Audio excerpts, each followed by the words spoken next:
And మీరు కూడా మంచి ఫ్రెండ్‌షిప్ ఉందా మీకు నందినికి? అవును. నందిని కాలేజ్‌కొచ్చే ముందే వాళ్ళ అక్క మా అక్క వాళ్ళ ఫ్రెండ్.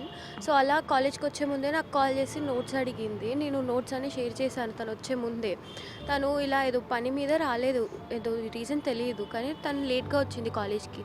కాలేజ్‌కొచ్చిన తర్వాత నాతోనే కూర్చుంది ఫస్ట్ డే రోజు. నేనే క్లాస్‌కి తీసుకొచ్చిన ఆమెకి మాతోనే కూర్చుంది. ఆ రోజే వీళ్ళంతా నాకు ముందు నుంచే ఫ్రెండ్స్. అలా నేను ఇంక అందరం పరిచయం అయ్యి అందరం ఒక 8 మెంబర్స్ దాకా ఉంటాము. కూర్చొని ఉంటాం ఎప్పుడు.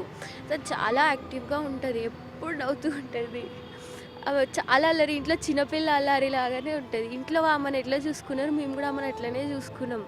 చాలా కేరింగ్‌గా ఎవ్రీథింగ్. ఆమె చాలా సెన్సిటివ్. చిన్నగా ఫ్రెండ్స్ ఏ అన్నా ఏడుస్తది. ఆమె అట్లా అంత పెద్ద యాక్సిడెంట్ అయిందని మా ఫ్రెండ్ కాల్ చేసి అడిగింది. అడిగితే నిజంగానా అని చెప్పేసి మేము న్యూస్‌లో కొట్టాంగానే న్యూస్‌లో వచ్చింది. తర్వాత వాళ్ళ అక్క నెంబర్‌కి కాల్ చేశాను నేను, వాళ్ళ సెకండ్ అక్క. కాల్ చేస్తే వాళ్ళ అక్క కాల్ ఎవరో పోలీస్ ఆమె ఎత్తారు చెవేలలో. ఎత్తి అవును బేటా అయింది ఇలా నిజంగానే అని అన్నది. అన్నాక వాళ్ళు ఎక్కడున్నారు మ్యామ్ అని అడిగితే హాస్పిటల్‌లో ఉన్నారు. వచ్చి చూడండి ట్రీట్మెంట్ అయితుంది అని ఆ పోలీస్ మ్యామ్ చెప్పారు.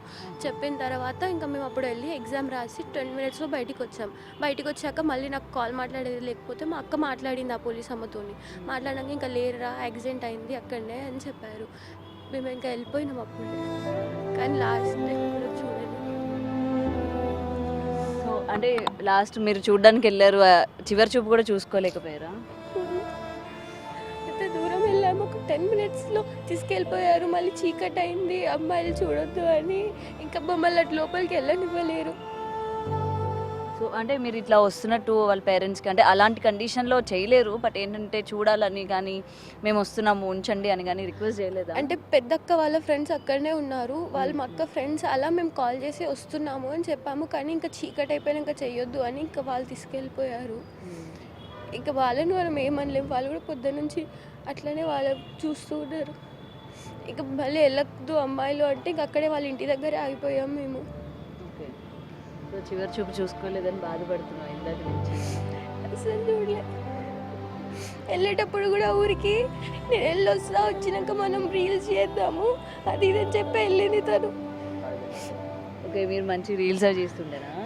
దివ్యతో క్లాస్లో అంతా చేస్తుండే నార్మల్గా అందరం చేసినట్టు చేస్తుండే.